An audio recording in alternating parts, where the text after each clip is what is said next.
우리가 그를 전파하여 각 사람을 권하고 모든 지혜로 각 사람을 가르침은 각 사람을 그리스도 안에서 완전한 자로 세우려 함이니 이를 위하여 나도 내 속에서 능력으로 역사하시는 이의 역사를 따라 힘을 다하여 수고하노라. 아멘. 저는 강단 말씀을 받고 어쩌면 하나님께서 이렇게 시간표에 따라서 우리 교회에 정확한 말씀을 주시는가 생각했습니다. 자, 우리는 2017년을 시작하면서 제2의 시작을 하고 있어요. 그렇죠? 무슨 말입니까? 말씀의 흐름, 그 시간표 속에 있는 나와 나의 교회. 여러분, 마가복음 2장 22절에 보면 누구든지 새 포도주를 낡은 부대에 넣는 사람은 없다 그랬습니다. 여러분, 새 포도주를 낡은 부대에 넣으면 부대도 찢어지고 새 포도주도 버리게 돼서 둘 다 못 쓰게 되는 거예요. 자, 제2의 시작을 우리 교회가 하고 있습니다. 그래서 새 포도주는 어디예요? 새 부대에. 저와 여러분이 산돌 예비교회의 성도들이 맞다면 여러분들 머릿속에 가장 많이 생각나는 단어가 있어야 돼요. 집중훈련. 여러분 각자 신앙의 수준이 있겠죠. 그건 그거고, 여러분들이 산돌 예비교회의 교인이 맞다면 우리 교회에서 이제 집중훈련 시대를 열었구나. 여러분, 이제 우리 교회가 이 새 일을 행하시는 하나님 앞에 섰다면요, 여러분 이제 마음도 싹 달라져야 되고요, 생각과 자세가 싹 바뀌어야 돼요. 두 번째, 이제 어떤 시간표입니까? 여러분, 지금 기도의 시간표 속에 있는 나와 나의 교회, 여러분 지금 잘 때인지 깰 때인지 알아야 돼요. 지금이 잘 때인지 깰 때인지를 알아야만 그 다음의 역사가 시작되는 거예요. 하나님이 누구를 통해서 역사하시겠습니까? 저와 여러분들이 확실한 복음을 가지고 있는데 하나님은 저와 여러분을 통해서 일하실 수밖에 없어요. 여러분, 한 사람이 깨어있다. 여러분 가정은 끝난 겁니다. 여러분, 저와 여러분들에게 이 자존심 있지 않아요? 이 영적 자존심. 저와 여러분들이 깨어서 기도한다. 저와 여러분들의 자녀의 지금 모습이 어떻든 우리 자녀는 끝난 겁니다. 믿으시기 바랍니다. 자, 그러면 제2의 새로운 시작을 하려는 우리 교회, 이제 새로운 시작을 하려면 먼저 해야 될 것이 있어요. 저와 여러분에게 있는 장애물부터 제거해야 됩니다.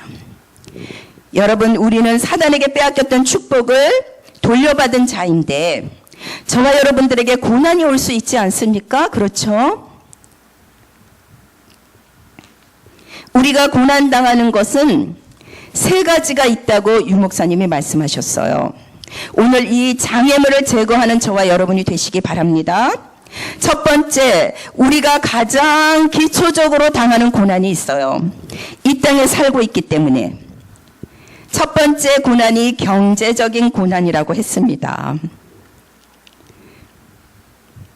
저도 이제 저의 경제를 생각하면 계산이 안 맞아요. 들어오는 거하고 나가는 거하고 이 대차 대조표를 작성해 보면 영 아니에요. 그래갖고 막 가끔가다 난 노후에 어떻게 되지? 막 이런 걱정도 막 하고 그러거든요. 저도. 우리가 이 시대의 전도자가 맞다면 경제적인 고난, 이 장애물을 제거하는 길은 두 가지밖에 없습니다. 어차피 경제는 모자란 것인데 이제 경제를 향한 우리의 답은 딱 두 가지 단어예요. 우선순위와 규모. 여러분, 이 단어를 반드시 기억하세요. 여러분 경제 생활에 있어서 우선순위가 뭡니까? 내가 잘 먹고 잘 살려고 하는 것입니까? 아니면 하나님의 나라와 교회와 또 렘넌트와 전도와 선교를 위한 것입니까? 두 번째, 내가 안 되는 규모, 내가 바꿔야 됩니다. 여러분 이 두 가지만 딱 붙잡고 경제적인 고난에서 이 장애물에서 벗어나는 저와 여러분들이 되시기 바랍니다. 일하는 소에게 멍에를 매이지 않는 하나님. 두 번째, 여러분 두 번째 고통이 바로 삶의 고통이에요. 여러분 우리는 삶을 살고 있기 때문에 우리의 삶 속에 반드시 고통이 있습니다. 그죠? 어떻게 할 것이냐. 그래서 뭐를 바꿔야 되느냐? 오늘의 삶을 바꿔야 됩니다. 여러분 오늘 고통스러운 것은 어제가 있었기 때문이에요. 오늘 불신앙하면 내일 불신앙의 열매를 거두게 됩니다. 심은 대로 거두는 거 맞아요. 그래서 여러분들이 오늘 믿음 안에서 소중하게 살아야 되는 거예요. 어제나 오늘이라 또 내일이나 똑같은 날인데 이게 아니라 정말 오늘은 오늘을 위한 것이 아니에요. 오늘은 내일을 위한 거예요. 그래서 우리가 오늘 이렇게 행복한 모습으로 나와서 문제는 문제로 두고 기도하는 거예요. 여러분 우리는 이제 새로운 시대를 맞았습니다. 우리 교회가 하고 있는 집중훈련, 그리고 우리는 지금 자다가 깰 때입니다. 그래서 우리가 새로운 시작을 하려면 우리에게 넘어서지 못하게 하는 장애물을 반드시 제거해야 돼요. 그리스도의 이름으로 뛰어넘어야 됩니다. 경제의 고통 반드시 우선순위를 점검하세요. 그리고 규모를 바꾸세요. 두 번째, 삶의 고통 오늘을 바꾸세요. 오늘 믿음을 드리세요. 세 번째, 애매한 고난이 있다고 말씀하셨습니다. 저와 여러분들이 당하는 고난은 거의 애매한 고난일 거예요. 이 고난이 왜 왔지? 성도님들이 저한테 가장 많이 물어보는 거예요. 목사님, 저한테 이 고난이 왜 왔죠? 제가 어떻게 합니까? 반드시 답을 줘야 될 것 같은 거예요. 그래서 저는 강단 말씀을 보세요. 이렇게 하는데 여러분 애매한 고난이 올 때 중요한 것이 있어요. 영적 사실. 영적 사실을 보는 최고의 방법이 뭡니까? 예레미야가 시위대 뜰에 갇혔을 때 너는 내게 부르짖으라. 너는 내게 부르짖으라. 예레미야가 시위대 뜰에 갇혔을 때 다른 말씀하지 않으셨어요. 너는 내게 부르짖으라. 내가 내게 응답하겠고 내가 알지 못하는 크고 은밀한 일을 내게 보이리라. 여러분이 애매한 고난을 당할 때 하나님이 가장 원하시는 일이 뭐라고요? 어떻게 보면 하나님은 여러분들의 부르짖는 소리를 듣고 싶어 하셨을지도 몰라요. 너는 내게 부르짖으라. 이것이 답입니다. 여러분 부르짖으라는 의미가 뭐예요? 내 삶을 하나님을 향해 집중해라. 집중. 우리가 너무 다른 것에 집착하고 있기 때문에 하나님은 우리가 하나님을 향하여 집중하기를 원하셨어요. 여러분의 삶을 탓할 것이 아니라 여러분의 삶을 가지고 하나님께 집중해야 돼요. 어느 정도로 집중해야 되느냐? 하나님의 계획이 보일 정도로. 어느 정도로 집중해야 되느냐? 이게 보일 정도로. 그래서 그러셨구나. 그래서 이 일이 있었구나. 그러면 끝이에요. 여러분 문제가 해결되고 안 되고가 중요한 것이 아닙니다. 그러면 끝나는 거잖아요. 여러분 문제를 통해서 여러분들이 하나님 앞에 집중할 수 있다면 그것보다도 더 큰 축복이 없을 거예요. 자, 여러분 내게 부르짖으라. 이 말은 하나님께 집중하라는 말이고, 두 번째, 세상을 이길 수 있는 영적인 힘을 회복하라는 거예요. 우리가 하나님께 집중할 때 하나님은 우리에게 세상이 이길 수 없는 힘을 허락하여 주십니다. 그러면 끝나는 거잖아요. 여러분 좌절했다. 이게 무슨 말이에요? 세상 앞에 무릎 꿇었다는 말이잖아요. 여러분이 낙심했다는 말이 무슨 말이에요? 그 상황에 무릎 꿇었다는 말이잖아요. 여러분 성경의 렘넌트들의 특징이 뭐예요? 흔들리지 않았어요. 무슨 말이에요? 장애물을 뛰어넘었다는 거예요. 그래서 여러분 정말 믿음의 사람이라면 세상이 감당할 수 없어요. 저와 여러분은 세상이 감당할 수 없는 그 한 사람인 것을 믿으시기 바랍니다. 저는 이번 주 강단 말씀 영접과 양육 운동이라는 말을 한마디로 요약해 봤어요. 영접, 양육, 만남과 누림. 여러분, 우리는 하나님을 만났으면 하나님을 누리는 게 다예요. 그래서 여러분이 만나는 사람에게 또 그 하나님을 만나게 해주고 그 하나님을 누리게 해주는 게 바로 영접과 양육이에요. 우리가 그냥 39가를 읽어주는 게 아니라 그 속에 여러분들의 누림이 풍성하게 묻어 들어가야 돼요. 여러분, 저는 오늘 아침에 일어나서 이 생각했어요. 오늘도 내 인생이 살아가는 내 인생의 첫날이구나. 2017년 6월 23일은 여러분 인생의 첫날이에요. 맞죠? 그리고 여러분 인생의 이 날은 두 번 다시 돌아오지 않습니다. 그런데 사람들의 차이가 어디서 나죠? 이 오늘을 어떻게 사느냐, 여기서 차이가 납니다. 여러분, 오늘을 하나님이 기억하실 영원한 날로 만드시는 저와 여러분이 되시기 바랍니다. 그래서 그 사람이 최고 멋진 인생을 사는 사람, 그 사람은 내가 사는 최고의 이유와 방법이 전도입니다 라고 고백하는 사람이에요. 여러분, 전도가 아니라면 사실 우리가 오늘 이렇게 수고하고 힘쓸 이유가 없는 것입니다. 불신자는 더 열심히 살아요.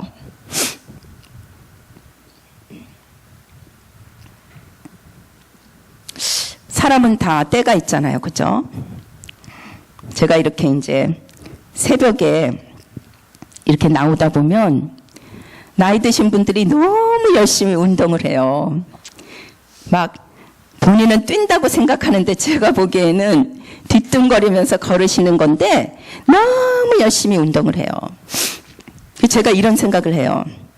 아, 저 나이 드신 분들이 운동할 것이 아니라 지금 젊은이들이 뛰어야 되는데 젊은이들은 어디 가서 다 늦게 잠자고 쓰러져 있고 이 노인들이 지금 저렇게 뛰는구나. 다 시간표가 있거든요.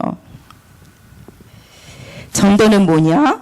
첫 번째, 전도는 누가 해요? 전도는 내가 살아난 사람이 하는 거예요. 저는 생각했어요. 여러분, 제가 우리 교회에 올 때 정말 평범하게 온 게 아니거든요. 죽을 뻔했거든요. 우리 목사님은 사고가 나셔서 죽을 뻔했다 그러시는데 저는 아주 죽을 뻔하고 왔는데요. 왜 하나님이 우리 교회 성도를 이렇게 강하게 끌어모으셨을까요? 분명히 우리 교회를 통해서 현장을 살리실 하나님의 계획이 있는데 여러분, 자신이 살아나지 않으면 현장 살릴 수 없어요. 여러분 자신이 임마누엘을 누리지 못하고 여러분 자신이 행복하지 못한데 누구를 임마누엘 누리고 행복하게 하겠습니까? 여러분, 성경이 말하는 전도를 잘 생각해 봐야 돼요. 하나님께서 이제 우리를 교회 통해서 무게를 주셨는데 이 무게를 여러분들이 들고 있단 말이에요. 그죠? 거기다가 여러분들이 정말 복음을 누리고 임마누엘 누리고 행복한 사람에게 이 무기가 주어졌다면 얼마나 정말 이게 유익한 거겠습니까? 여러분, 누가 뭐래도 여러분들이 살맛이 나야 돼요. 그래서 여러분, 제가 이 자리에서 여러분 살맛 나세요? 한다고 살맛이 납니까? 그래서 저는 이런 말씀들을 묵상하면서 살맛이 나요. 그래, 오늘은 하루밖에 없는 첫날이다. 내가 오늘 하루를 최고로 행복하게 살아야지. 다시는 오지 않는 이 날, 새 일을 행하시는 하나님 앞에 내가 행복하게 살아야지. 이런 말씀들을 묵상하다 보면요, 살맛이 나요. 어제랑 다른 오늘이니까요. 여러분, 향수 뿌리고 다녀봐요. 우리 자매들 지나가면 향수 냄새가 나요. 여러분들 그리스도로 행복해 보세요. 사람들이 느낍니다. 아, 다르구나. 여러분, 전도는 시작이 틀리면 안 돼요.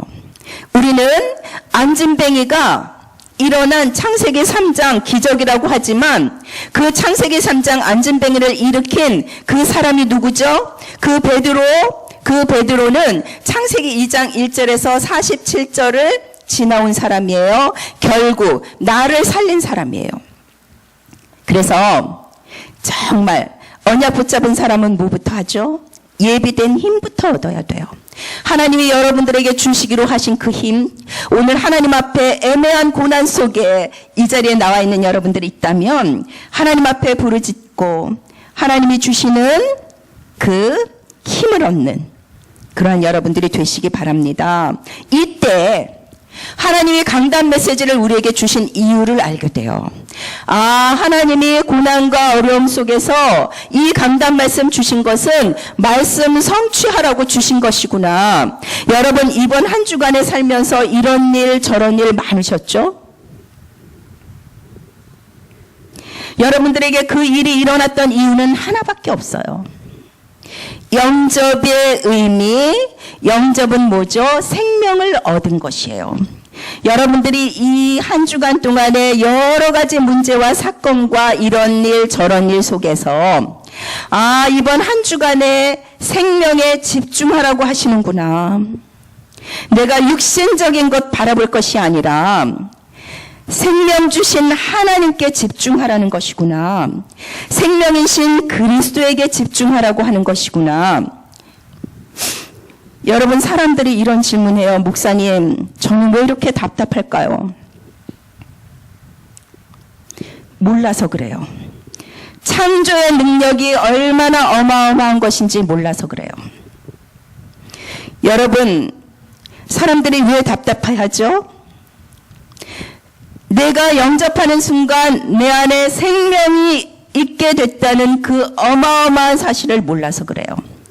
여러분, 성령이 나와 함께 하시고 기도 응답을 받을 수 있는 법적 조건이 갖추어졌다는 사실을 몰라서 그래요. 여러분, 우리가 왜 답답하죠? 현실 앞에서 우리가 잊어버려서 그래요. 영접은 하나님의 자녀가 되었다는 고백이고 선포이며 사단과 영원한 결별을 의미한다는 사실을 자꾸 잊어버려서 그래요. 왜 답답해요? 몰라서 그래요. 우리는 이제 지긋지긋한 창세기 3장 그 문제에서 영원히 해방받았고 사탄을 꺾을 권세가 주어진 행복한 사람이라는 것을 자꾸 잊어버려서 그래요. 여러분, 이분이 모르는 것을 내가 알고 있다. 행복한 겁니다. 이분이 아무리 많은 재산 수백억을 가지고 있어도 이 사람이 모르는 비밀을 내가 알고 있다. 행복한 사람이라니까요. 이분이 없는 걸 내가 가지고 있다. 굉장한 여유가 생깁니다. 맞죠? 사람이란 게 뭐예요? 뭔가 내게 있어야 여유가 있는 거예요. 여러분, 정말 이 무기를 하나님이 주셨는데 여러분들이 이 무기가 정말 행복한 무기인 줄 알고 여러분들이 여유롭게 이 행복한 무기를 사용하실 수 있는 저와 여러분들이 되시기 바랍니다. 여러분, 지금 내 앞에 있는 이 사람은 악령이 거하는 사람이고 나는 하나님의 성령이 거하는 성전이다. 말씀 실현이 뭐예요? 여러분들이 이번 주에 한 사람도 영접 못 시켰어도 돼요. 여러분들이 만약에 이 하나님을 누린다는 거, 이 여유가 있는 사람, 아, 내가 하나님의 자녀가 됐구나, 이 감격이 있었다면 여러분들은 말씀 실현 속에 있었던 것이고요. 불신자를 바라보면서 안타까운 마음이 있었다면 말씀 실현 속에 있었던 여러분이에요. 여러분, 정말 하나님을 누린다는 것은 여유가 있다는 거예요. 내가 행복하고 나의 행복한 잉여분으로 다른 사람에게 넉넉하게 줄 수 있는 사람, 그게 하나님을 누리는 거예요.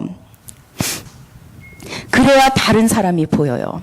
여러분, 내가 너무 힘들고 아픈데 다른 사람 배려할 힘이 있습니까? 내가 넘쳐야지, 충만해야지 줄 수 있는 거예요. 여러분, 부부가 다 행복하게 살고 싶으시죠? 왜 안 되죠? 서로에 대한 여유가 없어요. 여러분, 저는 이 비밀을 몰라서 저는 결혼 생활이 상대에게서 뭐를 충족받는 건 줄 알았어요. 저는 이 비밀을 몰라서 상대에게 힘을 얻고 위로를 받아야 되는 줄 알았어요. 달라고만 했어요. 행복은 상대방이 주는 것이 아니에요. 행복은 하나님이 주시는 거예요. 여러분 정말 내가 상대방과 함께하는 행복을 누리고 싶으시죠?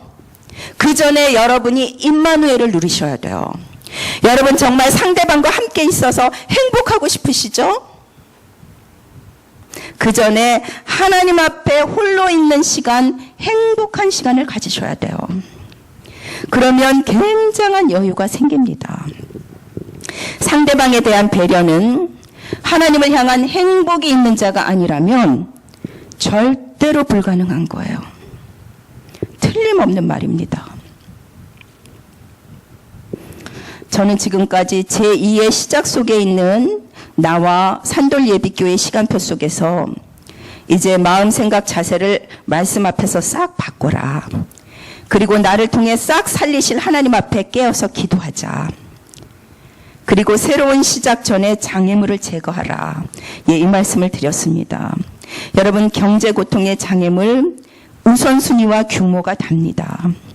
여러분 삶의 고통의 장애물 오늘 믿음을 드리세요. 그리고 애매한 고통의 장애물 하나님께 부르짖으세요. 하나님께 집중하여 힘을 얻으시기 바랍니다.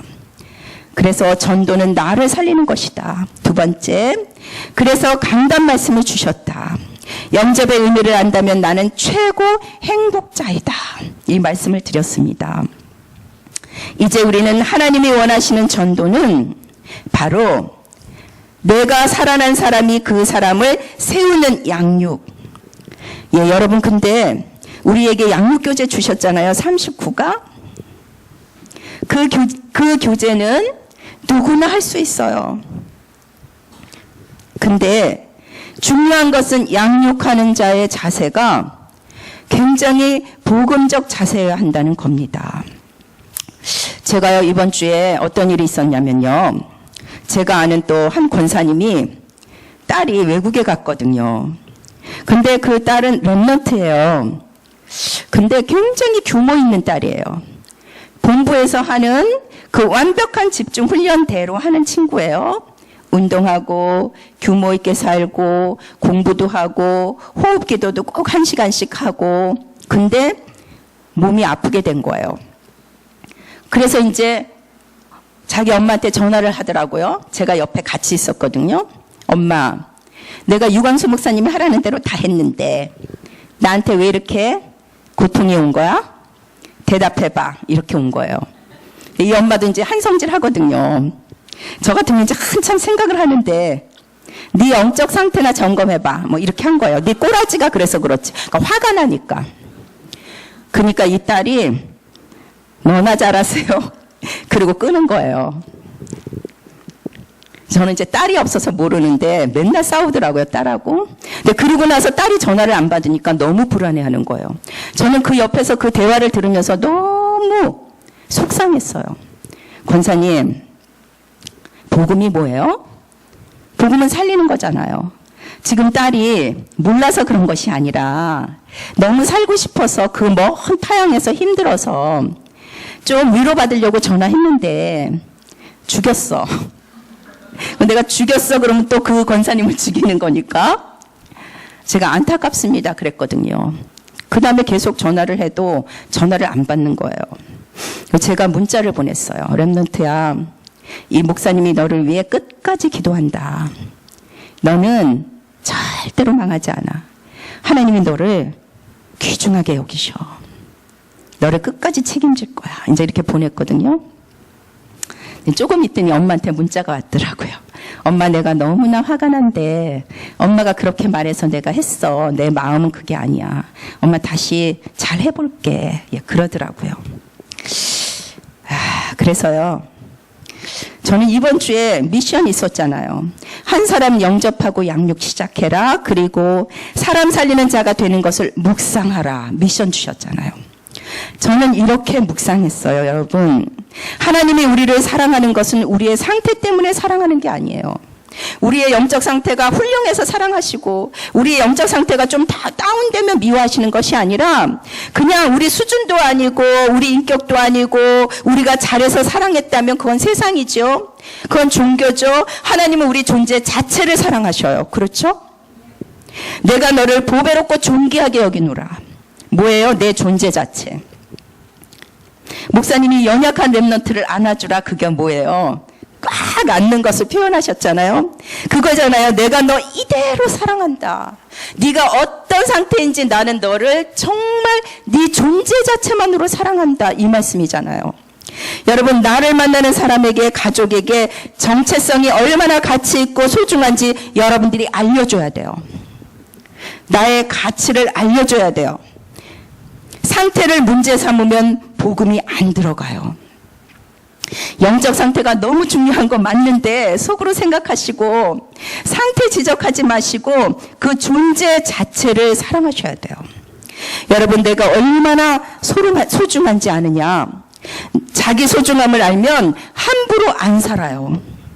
소중한지 모르니까 막 살아요. 그래, 엄마가 나는 망할 놈이라 그랬어. 막 살 거야, 망할 거야, 망하는 것을 보여줄 거야, 막 이러잖아요. 우리가 누굴 만나든 걱정하지 마. 너를 위해 기도할게. 너는 반드시 승리할 거야. 왜요? 하나님의 자녀, 렘넌트. 그 렘넌트가 눈물 흘려요. 그 렘넌트가 마음에 기억하고 있어요. 하나님 사랑은 이런 건지 몰라. 여러분, 복음이 뭡니까? 살리는 거. 내 기분대로 하면 싹 죽여요. 여러분, 복음이 뭐예요? 힘 주는 거예요. 복음이 뭐예요? 세우는 거예요. 훈련받고 메시지 받았는데 하는 말의 율법 싹 죽입니다. 우리 모습이죠. 제 모습이고. 여러분, 복음적으로 사시는 저와 여러분 되시기 바랍니다. 그래서 여러분 닮은 사람으로 양육하고 세워주는 저와 여러분들이 되시기 바랍니다. 182장 찬송하시겠습니다.